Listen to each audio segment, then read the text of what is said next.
Hi folks, Matt Bauer here with Bauer Tree Equipment, and I'm working on a John Deere 4045 with the Stanadyne fuel injector, and we're having a lot of trouble getting it off.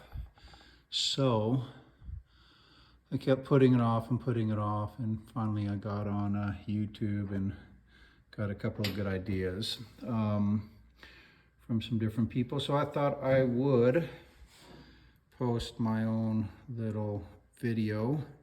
So apart from all the standard stuff that you can figure out how to do the timing and all of that, what it really came down to was that gear was really stuck, and everything I tried failed. The next move was to take the front of the engine off, and so I'd get a nice straight pull. What we were having trouble with was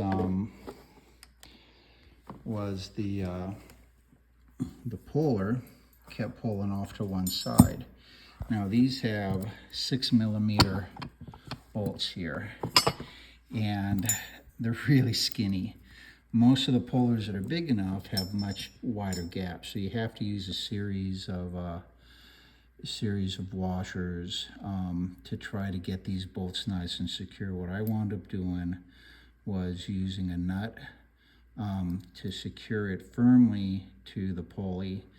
I actually tried using a whole stack of washers, and then tightening it down, and that would have worked beautifully, except this puller is just not narrow enough to get the bolts to line up right when I put it all together, or tried to put it together. So that just wasn't going to work. But with a different narrower, smaller puller, it probably would work. I started off with this little dude, and I had to go to a bigger one because that just wasn't doing it. I think the main key was using the heat gun to heat it up as much as I could. I watched one fellow use a torch, which I thought was brave as hell.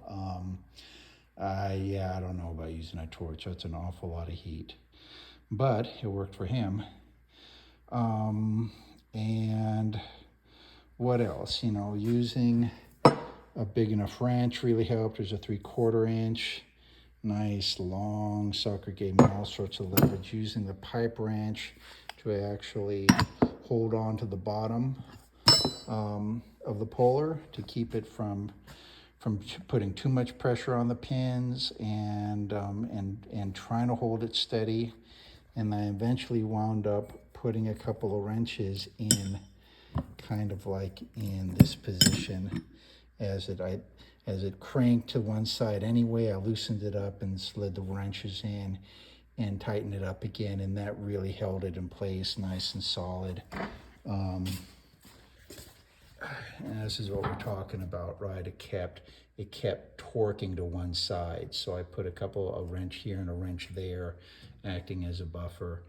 And then I really had to crank on it. Way more torque than any of the other examples I saw online. And it finally, cut loose. But this is something I tried 3 different times. This was pretty much the last attempt before taking the whole cowling off, and all this stuff, the whole front of the engine, so that I could really get in there and get a nice steady even pull and get some real heat all over the entire the gear. But yeah, that was fun. I've never had one stick like that before.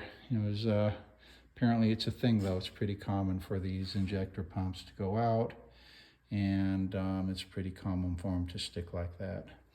So we're working on a what is this, an 05 Bandit 250 with a John Deere 4045. This is the one with the ECM. It's kind of a partial ECM, and it actually, the only thing it really controls is that injector pump.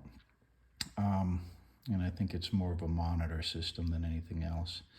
But anyway, that's what I found out. A lot of fun. Bashed my elbow. That was good. Oh, lubricate your puller pin.